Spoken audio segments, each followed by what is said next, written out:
पहला जो है वो देखा जा रहा है बहुत ज़्यादा कि लोगों के अंदर बदशगुनी का बहुत तसव्वुर पैदा हो रहा है, नहूसत का बहुत तसव्वुर पैदा हो रहा है कि इस्लाम में किसी चीज़ में नहूसत है या किसी चीज़ में बदशगुनी है कि ऐसा करेंगे तो ऐसा होगा, ऐसा करेंगे तो ऐसा होगा। जैसे फॉर एग्ज़ाम्पल कड़ी बजाने से घर में झगड़े होंगे, मगरिब बाद आप झाड़ू नहीं लगा सकते, मगरिब बाद आप नाखून नहीं काट सकते। इन तमाम चीज़ों को हम देखेंगे इसका शरीयत में क्या तसव्वुर है, क्या ये हकीकत से इसका कोई ताल्लुक़ है या सिर्फ़ और सिर्फ कहानियाँ हैं, इसका कोई हकीकत से ताल्लुक़ है या सिर्फ़ और सिर्फ कहानियाँ हैं। हम इस चीज़ को आज देखेंगे। देखिए रसूलुल्लाह सल्लल्लाहु अलैहि वसल्लम बुखारी की रिवायत के अंदर इरशाद फरमाते हैं, रावी हदीस अब्दुल्ला इब्ने उमर रज़ियल्लाहु अन्हुमा, वो कहते हैं कि ला अदवा, ये जो छूत छात की बीमारी है हाथ लगाने से फैलती है, इसकी कोई वैल्यू नहीं है, इसकी कोई हकीकत नहीं है।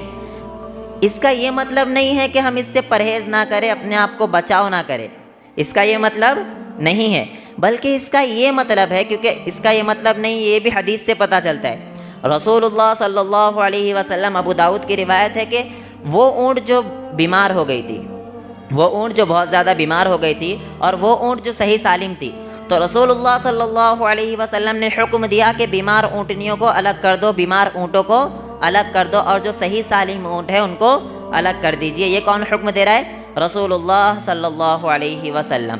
तो इससे पता चला कि सेफ्टी बहुत ज़्यादा ज़रूरी है, हमें जो है एहतियाती तदाबीर इस्तेमाल करना है। तो इसका क्या मतलब कि छूत छात की कोई अहमियत नहीं है? इसका ये मतलब हुआ कि जब तक कि अल्लाह रब्बुल आलमीन ना चाहे वो आपको बीमारी लगने वाली नहीं है।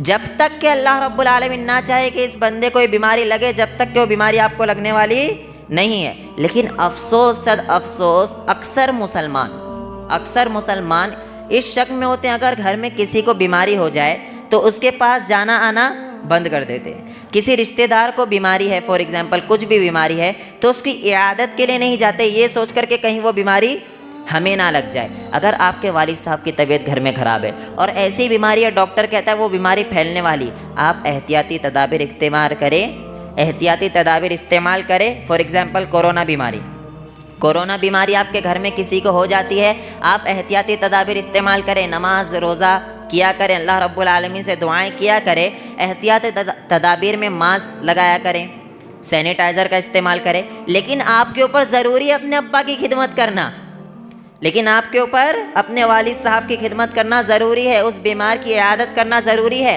हम ये सोचकर ये फैलने वाली बीमारी हम इसको छोड़ दें, इनको अलग घर कर दिया जाता है, उसी घर में रखा जाता है, कोई उनके पास जाना आना नहीं करते हैं, तो ऐसा करने की इजाज़त नहीं है। हमें एहतियात करना है लेकिन साथ में उनकी खिदमत भी करना है। मरीज़ जो है, बहुत से मरीज़ सिर्फ डर की वजह से मर जाते हैं, सिर्फ डर की वजह से इंतकाल हो जाता है। और अक्सरियत कोरोना की रिपोर्ट आप देखेंगे ना, तो अक्सरियत ऐसे थे जो सिर्फ डर की वजह से मर गए। और इसका प्रैक्टिकल भी किया गया है, इसका प्रैक्टिकल किया गया। एक इंसान को फांसी की सज़ा हो गई, सज़ाए मौत। कौन सी सज़ा?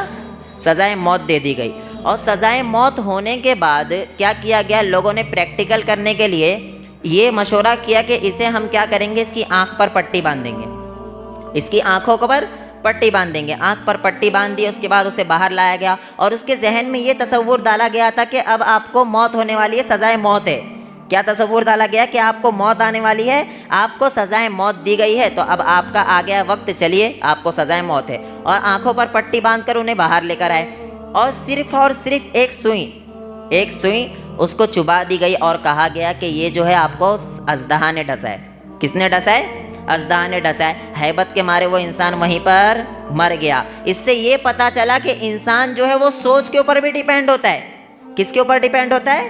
सोच के ऊपर। डर के मारे वो इंसान का इंतकाल हो गया। तो इंसान को जब कोई बीमार हो जाए तो उसको एकदम अलग कमरे में बंद करके उसकी देखभाल करना नहीं, ऐसा इस्लाम नहीं कहता है। इसीलिए रसूलुल्लाह सल्लल्लाहु अलैहि वसल्लम ने कहा कि छूत छात की बीमारी की कोई हैसियत नहीं है। अब दूसरा जो अहम है, वला तियारा,